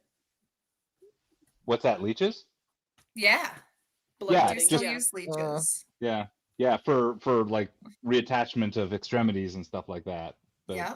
Is that in the book, Captain? I don't know. You should have to read it to find out. I know. I've got it right here. Please tell us about the. Were you the one with the jellyfish incident? I do have a jellyfish incident, but so does Mike. But you go, Steph. No one wants to hear about me. Oh, mine is so embarrassing. So it's a great story. I'm ready. This also happened in Cambodia. I made a lot of really questionable decisions while I was on this trip in Cambodia. I'm not going to lie to you guys. But I wasn't allowed to scuba dive because I wasn't medically cleared. So one of the things that I was doing was I was snorkeling and I was picking up garbage on the reef. Ooh, okay. And it was monsoon season, so it was normal for like after a big rain, there would be lots of garbage like floating in the water. And I was going out from the boat and I was like, oh, look, there's a plastic bag. I will go under it and I will come back for that. 'Twas not a plastic bag. It was a jellyfish. Oh, no. I didn't notice for a really long time. I don't know what that says about me and my pain tolerance. Did you have a mask on? Like, could you see the tendrils? Yeah, I could see. No? I could not see if it had long tendrils. It looked very much like a clear, like the bags that you get fruits and vegetables in with the handles. That's really what it looked like. So I just like went, I did my whole thing. I came back to the boat, the bag. I was like, oh, it must have floated away. I must have lost it. That's fine. I'm like chilling, waiting for lunch, and I'm like, the back of my shoulder really, really hurts. Like it feels like it's burning. And so I like say to someone next to me, I'm like, can you look? Is there something there? Did I get sunburnt? Whatever. She's like, you have like this massive mark. She like calls over the leader. The leader's like, you got stung by a jellyfish. And she's like, why didn't you say anything? I'm like, it just started hurting. Oh, This lady, this Cambodian lady that cannot speak English comes out of the kitchen like yelling at me, and she's like, bend, bend, bend, bend. So she like makes me bend over and just pours white vinegar on top of it and was like, all good. I'm like, okay. It did help. It did work. I don't know why it works, but it did work. I would And have then on you. Steph. I would imagine. Right. Much better than pee. Anyway, as we learned. Yeah. Exactly. Yeah. But meanwhile, that jellyfish was just like, what the hell, man? Yeah. Like, You're like, oh, it must have floated away. Yeah, back to its family. Right. Back to its mother. Whoops. At least it wasn't poison or anything, because like no, True. I left it for a really long time. And that is a very awkward place for somebody to have to piss on you. So Right, yeah, like That's up right there. near your neck too. Like it was right here. which I always thought, you know, to the book's credit, I always thought that I don't know why I would think that pee would help that, but I always was like, yeah, I mean, because if media, you know that's what Chandler we've been did it told to is Monica, it media. has to be Yeah. true. Yeah. So, Until that day I believed the same thing. I was like, yeah, that's fine. Yeah. let's hear your jellyfish story. Does anybody else have one? Or is it just Mike and Mike stuff? does. Okay. Yeah, it's not a great jellyfish. Like most of my stories, it involves me hurting a lot. Yeah, family trip to Prince Edward Island, which is Eastern Canada, and I was out in the ocean, and I was 3. I do not remember any of this. It's just become family lore at this point that got told at every family gathering, Passover Seder, whatever have you, for years, and I just got more and more embarrassed by it as the time wore on. You know, someone would get divorced in the family, they'd have to hear about a jellyfish stinging my balls. Like that was it. So yes, 3? I was 3, and apparently like yeah, this is like the mid 17th century. You just let your kids go in the ocean. Like, didn't have a bathing suit on. We were in the ocean off PEI. And yeah, I got stung in the knuckles by a jellyfish, and apparently it did not feel good. And as the story goes, my dad had to sort of rip it off of me. No. It was sort of wrapped. I don't even have that anatomy, and I'm unwell. Yeah, no, it's not a good place to go. So yeah, it's probably left some ongoing psychological scars. Somewhere. Somewhere. Yes. Look at Amanda. She's just like, She's probably heard Explains a lot that of things, untold doesn't amount it? of times. I know. Yeah, it's yeah, it's not great. Yeah, But yeah, that's my jellyfish story.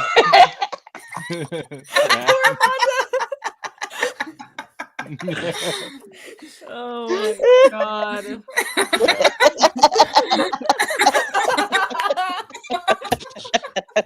Oh yeah, Your man, honey, you get him. Alexis, like if you remember it, like someone has to tell me. Yeah, risk of skinny dipping for sure. I'm sure it doesn't feel good. Like you know, you hear stories like Steph said. It doesn't feel good, and I don't know if someone peed on me. I've never asked that question. But, You it should at the because next family gathering. Oh my god, I try to. I avoid feel my like it would have past. come up already. Yeah. Right. Maybe. Or they're just not Yeah. talking about it for a reason. Yes, that's my Oh. worry. That's my real worry. Yikes. Okay. That's so funny. Yeah. Mid 17th century. Shut up. Anything else, Steph? Before we move on to clowns. No, I think we can move on to the clowns. Honestly. Send That was- in the cloud. Amanda, I don't know if you have clowns prepared. I just know that's part of the chapter, but I would love to hear what you thought of It is Mysterious hard. Mind. Yes. So I have so many parts, like so many topics here, and I'm gonna try to not be so talk too much. No, you're good. So I think the first one is the delusion of infestation. Mm-hmm. Yeah. So Mhm. as I was reading that, I was like, that has happened to me before. And I was like so convinced. I was little, I was like 6 or 7. And I Wow. would tell my mom, there's a bug in my nose, and there's a bug in my nose. And we went to the doctor, like, and nobody would believe me that there was a bug in my nose. And as I was reading that, I was like, oh my God, I'm gonna start thinking that again, aren't I? Oh And no. it's terrifying. Yeah, did somebody else have this lovely experience? I have not, but that part in the book was so scary to me because Yeah. for it to be so embedded and true, I get like that freaks It's me so out. true. Like, I know it's not true, but like, I know it's true too. Like, Yeah, those Right. bugs. like I think that I am legitimately, like, through certain OCD triggers that I have, I think I'm well on my way to having that, like, legitimately, if I don't get a handle on what I've got going on up here, because like I'm itchy all the time. Like it's not good. Oh, Yeah, hello. and it's a Yeah, huge percent of the population too. I mean, that's a Yeah. surprising number of people that suffer this. Yeah. exactly. Mhm. Yeah, it just went away though, so I'm happy with that. And so you read the chapter about it. Oops. Until I read this thing, I was very scared to read this. Sorry. It's okay. The other thing I liked was the symbolic aggression with the voodoo doll. Yeah. And I think like every teenage girl, I've ripped pictures of ex-boyfriends. Baby, I've never had a Yeah. boyfriend before you, obviously. But Be honest, you have a have Mike I voodoo had doll. a boyfriend previously? I would have, Yeah. I've never done those like burn. I never went like too far with it. Did anybody have one of those stories? Mm-mm. No. I've actually never. Well, I don't know. No, that's a lie. I'm lying. I definitely. Well, I guess in certain like. Patches is like, how much do I want to say? Yeah. Yeah. I guess in certain witchy spaces, there have been certain Mhm. things to be written on, the bay leaves and throw it in the fire type thing, like that to that extent. So I guess yes, but otherwise no. I don't think I've done anything. Well, there's a brand. I don't know if it's only a southern thing, but they're called the Damn It dolls. Have you heard of these? But they're basically like they look like a dog toy. I wish I could pull. I can't share my screen, but it's essentially just like a sewn together doll full of fluff, and you're supposed to be able to throw it around, hit it, and it's certain people that they design these. Some of them are just the basic Damn It dolls, and then some of them look like certain politicians. I'll make up a name, Donald Trump. And you get to you can throw them around, you can beat them on stuff, and they're called the Damn It dolls, and you're supposed to say damn it as you hit it. So I need to make a Fun purchase. now. I'll be right back. Right. Damn it, yeah.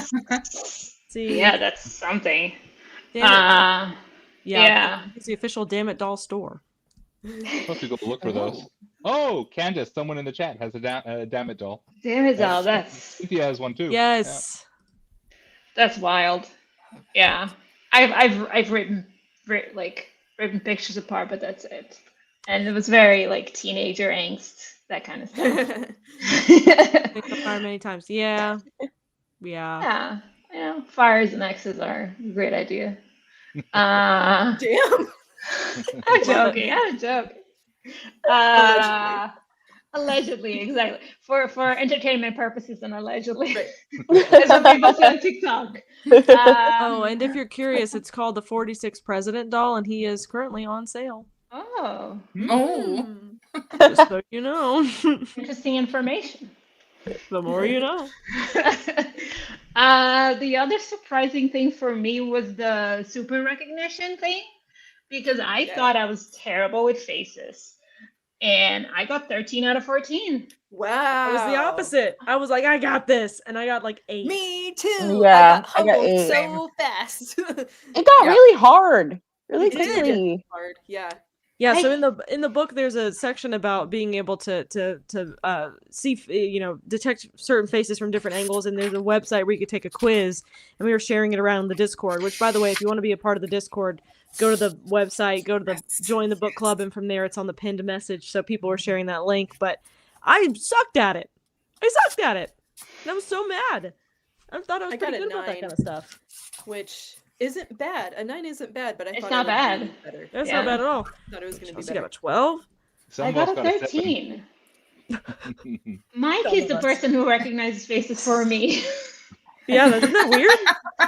I'm like, so what I found out is that I usually don't have my glasses on. So if I have my glasses on, I pay attention and I can recognize it. But I usually don't have it, so. I am sure that there have been many people who have said and gossiped to other people. I saw Patricia at the grocery store the other day, and she gave me the weirdest look. She didn't she didn't even say hi to me. She didn't even look at me. If I don't have my glasses on, you are just shapes and colors. I can't tell who I'm looking at. I don't know who I'm talking to. Leave me alone. That's exactly. Yep. The test was wild. It really was wild. Yeah, I got 13. What the hell? I was like, yeah. I'm in trouble. I was thinking about taking the follow-up test because they were like, there's a follow-up test you can take to see if you're really a super recognizer. Like, good. Please report back because clearly you're the best here. That's crazy though. I'm not good at this. I still believe it. And the last one, I don't like the clowns chapter. So Patches, you can go ahead and talk about the clowns. I don't have anything. I was just curious. I mean, it's an interesting phobia, which seems to be rooted in pop culture, I guess. Because for a while, clowns were fun. Like clowns were at the birthday parties, and one of my close friends is absolutely terrified of clowns, so I'll have to ask him where that came from for him. It's interesting. I bet you'll hear it's it. Yeah, it's always pop culture. For people of my generation, it was like the book It, like when it came out way back when, and the original movie with Tim Curry playing the clown. You don't gotta explain to me. I know. Yeah. Don't quote the old magic to me. I was there when it was written. But now, like Terrifier has done such a good job with Art the Clown, and so Poltergeist. I really want to watch Terrifier, but I am not there for that level of gore. Like, I think Art the Clown is such a cool character. Like him and the little like Daisy sunglasses, I think that's adorable, and like all the memes that have come from that are great. But like I don't know, man. The lack of plot from what I've heard in those movies, because I've never seen them, so I don't know, can't confirm or deny. But I've heard that it's just a lack thereof. So. I don't know, and I did not mean to stick a pin in what you were saying, literally, Mike. So I'm so sorry. Please continue. No. Always. Stephen King's It was terrifying, and clowns typically don't bother me, but that book was terrifying. I got to give a shout out to my buddy Adam Caesar's book, Clown in a Cornfield, because that just casually dropping your buddy before Adam Caesar's name. He's a cool guy. He wrote Clown in a Cornfield 1, 2, and 3, and it's shocking that it's YA, considered YA, because there's a lot of gore in it, but the movie looks great if you're not too scared of clowns, because there's a lot in there too, similar to It, where you're just like, that's gonna stay with me forever. I don't do cornfield movies. Yes, clowns are fine for me, so I was like not captured by that chapter. I think the other one was the psychopathy one. That was another interesting test to take online if you want to. Does anybody want to talk about their results, baby? What did Mike get? Mike had terrifying results. Wow. I leave with this man. Person. That's me. Apparently, I have sociopathic tendency. Well, I'm those of you who don't know me, I run my own company. I talk for a living. I'm glib. I'm whatever. Right. So a lot of the sociopathy comes from being able to convince people / manipulate people. And it's a very fine line when I work in marketing, I run my company, I talk to clients all day. You got to sort of learn how to tell people what they want to hear, because that's how they pay you. So yes, unfortunately, I score pretty highly in the sociopathy, not the Psychopathy. psychopath and the impulsive behavior quadrant, none of that. So that's good. I'm not gonna, murder cats or anything, which is good since there are cats around. Yeah. No. I think the problem is that the media has shifted what we look at as like a classic psychopath. Yeah. Like I really liked the breakdown that they did in the chapter of like the movie villains and like who's realistic and who's not, because like when we think about like a classic psychopath, like most people are like, oh, Norman Bates, Hannibal Lecter, and those are the least realistic ones. Yep. Yeah. I like that too. Yeah, I think it's like when shitty people learn how to use therapy words. Yes. Yeah, like people, like everyone is a narcissist now. All of that it's like I don't have enough qualification to make that judgment. Right. Me neither. You've dated men. You can make that qualification. Hey, he said it, not us. Yep. Yeah, someone, Alexis, thank you. No Country for Old Men. Yeah, Fantastic. Anton. I haven't read the book, but Sugar. Great. And there's a line from the Benedict Cumberbatch Sherlock when someone says, "Oh, you're a psychopath. You're a psych," and his constant line is, "I'm a high-functioning sociopath." And so I used that line right back to Amanda after I got my results. Like, I need to take that. I need to his poor wife. Oh wait. I need to take that quiz. Okay, so what was the website? Is it just the it's on IDR IDR Labs? Yeah, there are two. There's ones I posted two, but in the Discord I'll repost them so people can play after the call. Yeah, it was really interesting. Yeah, there are a whole bunch, because I know a bunch of people were taking ADHD tests from the same site there. Steph, I think you took one. I know Amber took one. I actually wasn't on as much on the ADHD spectrum as I thought I was, but I've always been told I had ADD because I don't have the hyperness. Like I can sit still, but the distraction. I mean, my brain still wanders. So. Yep. Same. I think the other interesting one was the misophonia, like the hatred of sounds. Does anybody have that? Tell us, Tam. I do. Like mouth chewing noises like will send me into like the blindest rage. It's so hard to explain because it's like she did such a good job, I think the author did, of like describing like kind of what it's like, for people that suffer from that, because it's really like a nails on a chalkboard sensation for me. Like blah. I don't have that. I have certain frequencies, like certain. That's why I don't want to be a mother, because the sound of a baby crying to me is nails on a chalkboard. Oh, same. Like that high pitched and persistent. Somebody in the Charlotte meeting actually mentioned their blinker or their turn signal in their car. That persistent clicking, that too bothers me. So stuff that's repetitive and high frequency, I can't do it. Interesting. I was downloading my 23andMe results because I'm gonna delete my account because they're gonna. Yes, I need to do the same. same. File, and misophonia is one of the traits they analyze for you genetically. I had no idea, but it's part of the list if you take a look. So it's very interesting. I need to do that. Yeah, that's it for me. Oh, yes, Jen, I agree that it was good that she explained it's unconscious. Like, because I can't control it. I've tried to control it. I can't do it. Oh, yeah. I've noticed that in some audiobooks, Yeah, that gets me too sometimes. Like, it's like mouth noises for me, and then it's like, I don't know. I can't think of any other examples right now, but there's other things too that do it. It's bad. Yeah, Steph, you said that too. I definitely have it, and I also very much resonate with the person who was like the blinker When I was in university, I was taking a test. So normally, because I need a computer to do my tests, I do them alone. But for some reason, this test, I didn't have my computer and I was in a room with maybe 10 other people. And there was this dude with a clicky pen.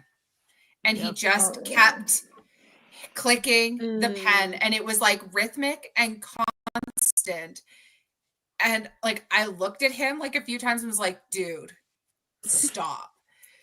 Like, you need to stop. And he would not meet my eye. Like, I couldn't get him to stop. And it got to the point where, like, and I was surprised by myself. I got up, ripped the pen out of his hand and chucked it out the hallway and was like, click it now. Yes. And then sat back down. You're my hero. And I was like, oh my God, I've never reacted so strongly to something. It's visceral. Yeah. Like, it was so visceral. And I was so shocked with myself. I was actually really embarrassed because I was like, oh my God, like, this is why they don't let me take tests in rooms with other people. This is my results. Oh, nice. Oh, okay. So normal. I'm normal. I definitely agree with Carol in the comments that, like, yeah, it definitely isn't just as easy as blocking it out, like, at all. So no, you can't. So this is something I actually filmed also on the Patreon. I'm starting to incorporate reading vlogs, and that's something that I'm trying to show you guys as part of the podcast process as well. But like, I can constantly hear my cheeks moving and like releasing off of the teeth, and like every certain words, like I feel like are just, it's gross. And so like every time I have to make like the word faces, I like swallow all the saliva I possibly can. I dry my mouth out. I sometimes stick paper towels in my mouth just to really dry it out because I can hear it. And so I like constantly like detaching. And then I try and talk with almost like my tongue floating to where I'm not like making noises because I can hear it. And I'm like, oh God. Like, I feel like it was pretty bad in the Gory Details episode, actually. I could hear it in the car. And I was like, my own voice is like, oh God. Because chewing doesn't bother me as much, I guess. But certain noises definitely get me. Yeah, I'm trying, y'all. I really am trying. If you can hear it, I deeply apologize. Just know that I did try. Nails on a chalkboard. Let's see, what else did I pull from that last one, and then we will wrap it up. This has been so fun. I appreciate you guys so much. Yeah, that's pretty much it. Forget a Face, the Invisibugs, which if you listen to the podcast too, she mentions the Invisibugs chapter was one of the most important ones that she wrote because again, it affects such a large part of the population. And yeah, her next book in the podcast, she also goes on to talk about what she's writing next, and it's talking about I think it's called something superpower. There's like a working title right now, but it's about, certain individuals who believe that they have superpowers because of certain things not firing correctly in their brain and the adrenaline junkies and stuff like that. So that's going to be super exciting to read. And she did write another book. I know Chelsea mentioned it earlier. She wrote a book called Go to Hell, which is kind of a touristy book about different places that, That's good. Yep. I don't remember where. It's on my shelf somewhere. I rearranged a little bit, but this was so fun. Thank you guys so much for preparing and planning and bringing all this together like a school project. Thank you so much. This ruled. I loved it. I loved hearing all the takeaways from creepy crawlies to poop to head transplants. I love it. Thank you. And thank you guys so much for chatting with us in the chat. Next month, I, of course, don't have the graphic up, but I can show you. Next month. Yes. Glows in the dark. Yes, of course. If you guys didn't know, yeah, the cover of the book. Yes. If you and the spine. Put it out in the sun for a little bit. The Gory Details and the Gory Details on the side, it glows in the dark. So definitely give that a shot. Yeah, thank you so much for hanging out. I appreciate the kind words. I appreciate everybody tuning in. And yeah, next month in April, we are reading Waco Rising by Kevin Cook. This is David Koresh, the FBI, and the birth of America's modern militias. I think I got that right. I did read it already because I did speak to Kevin. Oh, I'm so glad, Alexis. Thank you so much. I did read it already because I spoke to Kevin a little bit ago. This was fantastic, so I'm excited to dive in with this one with you guys. Who's coming back? Do we have any? Tam, right? I'm like chomping at the bit for next me. month. I'm gonna yap your ears off about so many things that I am, we'll just say, Got a good passionate lineup. about. Yes. We got Tam, Kelsey, Alyssa, Nora, and Steph. Yes. Yep. So you'll see a couple of these faces. Thank you guys so much. I'll see you guys in a month. Yay. Woohoo! Thanks everyone for listening in, and Yes. thanks to all everyone. the guests. Thanks, guys. So I'm nice gonna talking end the to live you. stream, and I'll hang out. I'll see you guys in a second. But thank you guys so much. Bye. Bye.